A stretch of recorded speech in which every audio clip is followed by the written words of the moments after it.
सफर जो हमें अपनों से अपनों तक मिलाता है वही हमारी कहानी का आखिरी पड़ाव बन जाता है। प्लेन क्रैश केवल एक हादसा नहीं होता और सैकड़ों कहानियों का अधूरा अध्याय होता है।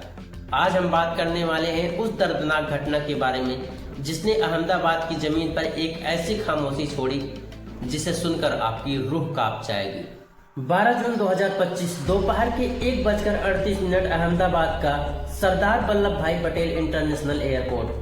एयर इंडिया की एक फ्लाइट AI-171 इफ गोइंग 787 एक ड्रीम लाइनर रनवे 23 पर तैयार खड़ी थी लंदन की गेटवे को उड़ान भरने को। इस फ्लाइट में कुल 242 लोग सवार थे, 230 यात्री और 12 क्रू मेंबर्स। इसमें से 181 भारतीय, 53 ब्रिटिश, 7 पुर्तगाली, 1 कनाडाई नागरिक। इस फ्लाइट को उड़ा रहे थे सुमित सुबरवाल, जिसके पास 8,200 घंटों का अनुभव था, और इनके साथ थे को पायलट क्लाइव कुंदर, जिसके पास 1100 घंटों का उड़ान अनुभव था। टेक ऑफ के बाद एक ऐसी घटना होती है जिसने पूरे देश को हिला कर रख दिया और कई परिवारों की मासूम जिंदगी में मानो दुख का पहाड़ टूट गया। आखिर क्या हुआ उस दिन? क्यों यह फ्लाइट 1 मिनट के भीतर ही मौत की उड़ान बन गई? आइए समझते हैं आज की इस वीडियो में।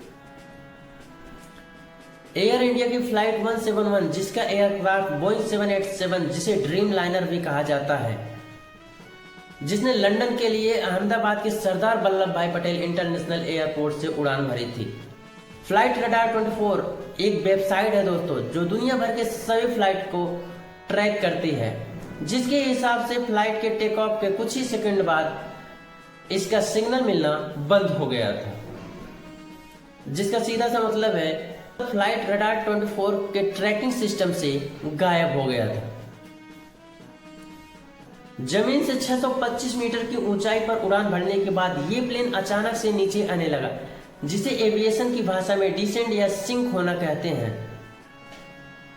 और दोपहर के 1:38 पर अहमदाबाद के मेघानी नगर में ये प्लेन एक ऐसी बिल्डिंग पर क्रैश हो गया जहां पर लोकल डॉक्टर्स रहते थे। रिपोर्ट्स के अनुसार प्लेन बिल्डिंग के मेस वाले हिस्से पर गिरा जहां पर कई डॉक्टर्स लंच कर रहे थे। एविएशन का कहना है जब तक हमें फ्लाइट का डाटा रिकॉर्ड्स, कॉकपिट का वॉइस रिकॉर्डर और ब्लैक बॉक्स रिकवर नहीं हो जाते तब तक हम कुछ भी नहीं कह सकते।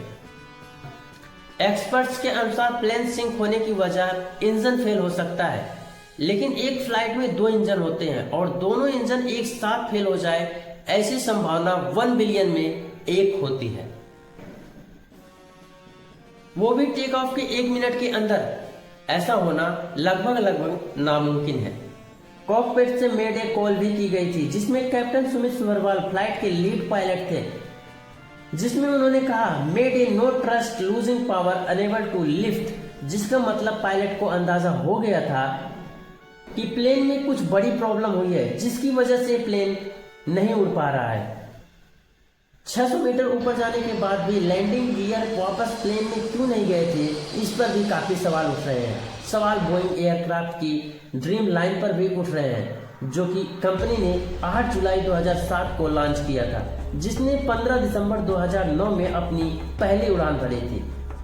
इस प्लेन की टिपिकल सीटिंग कैपेसिटी 242 पैसेंजर की थी, यानी कि हादसे वाले दिन ये प्लेन पूरी तरह से भरी हुई थी। हालांकि बोइंग के इससे पहले कई प्लेन क्रैश हो चुके हैं, जिसमें से ज्यादातर बोइंग 737 एयरक्राफ्ट हैं, और ये इंडियन एविएशन में आज तक का सबसे बड़ा हादसा माना जा रहा है। जैसा कि आपको पता है दोस्तों, इस प्लेन को क्रैश हुए 1 मिनट भी नहीं हुआ था, जिसके चलते फ्लाइट का फ्यूल टैंक पूरी तरह से भरा हुआ था और ये हादसा और भी भयानक हुआ।